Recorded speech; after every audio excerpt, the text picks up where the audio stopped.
Hi, my name is Catherine Rebamp Payne, Director of Marketing and Communications at Oakland Family Services. If you are like me and home with kiddos right now at what is a stressful time, you might be encountering some challenges parenting-wise that you haven't encountered before. Because of that, Amanda Robertson is here with us today. She is our early childhood mental health specialist in our children's learning centers. And I'm going to ask her a few questions today that might help us as parents to tackle what's going on right now during the pandemic. Hi, Amanda. Hi, how are you? Good, thanks. So my first question for you is, given that families are home right now and Mhm. routines are different, what suggestions do you have for maintaining a normal or quote unquote typical routine?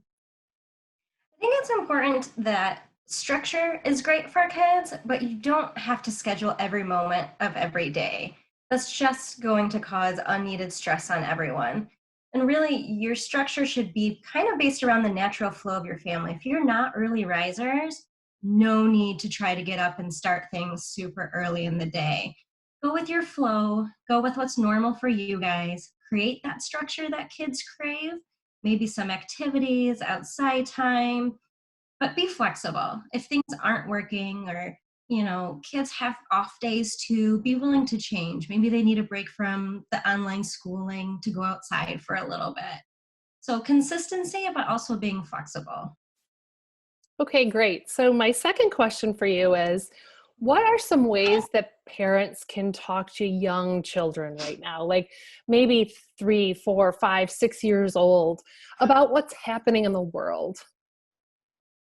I think it's important to give credit to little kiddos that they know more than we think they do. So they definitely know something is going on, but it's hard for us to wrap our heads around, let alone those little minds.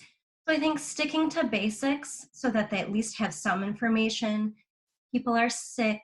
It's important to wash our hands, how germs spread, and giving them those types of information without unnecessary details. They don't need to know the big scariness of everything that's going on.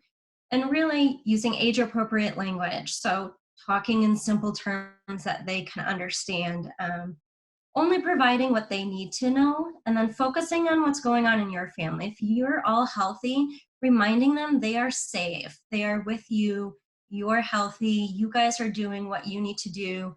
And then just being a good role model. They're going to pick up on fear and panic. So if you're focusing on your family and focusing on the day to day, odds are they're going to kind of go about their day. They know there's something and their schedule has been disrupted, but for the most part, they'll follow your lead. That's great. That's helpful. So, what are ways parents can support their child's ability to play independently? Some of us are working at home right now, or maybe just need a moment away because it's a lot. Do you have suggestions on that? It is a lot. And I think to put the pressure on yourself that you're going to be able to entertain your kids all day while doing your other responsibilities is not reasonable. So you can do things like set things out in the morning so that they have access to books and puzzles and games so they don't have to ask you to get things out. So maybe the night before they pick out 5 activities they want the next day that they're able to play with on their own. Um, Doing things like writing a boredom list. So when they're bored, they go over to the list and it gives a list of 20 activities that they can do instead of, Mom, I'm bored all day.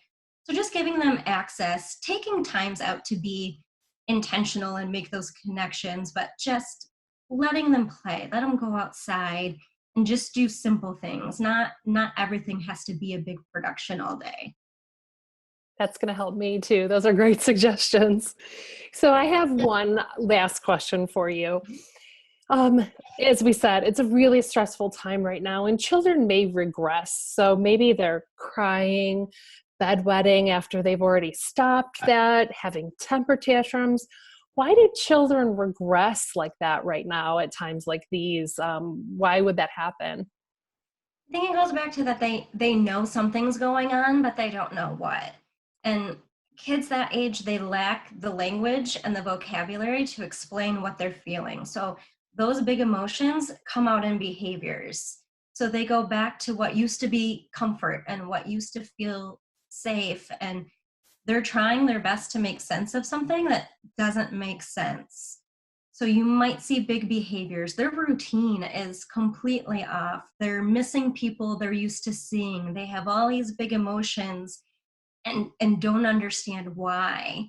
So it's important to think of the source instead of the symptom, because really, if you focus on the behavior, that poor kiddo is going to feel like they're in trouble all day. But if you try to find out what's going on and what they're worried about, you might be able to help process through that.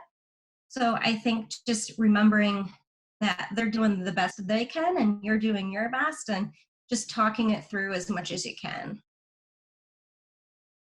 Thank you so much, Amanda. Those were some really helpful tips. I know there's some that I'll incorporate myself, and we really appreciate all that you shared with us today. Absolutely. Thank you so much. Mhm.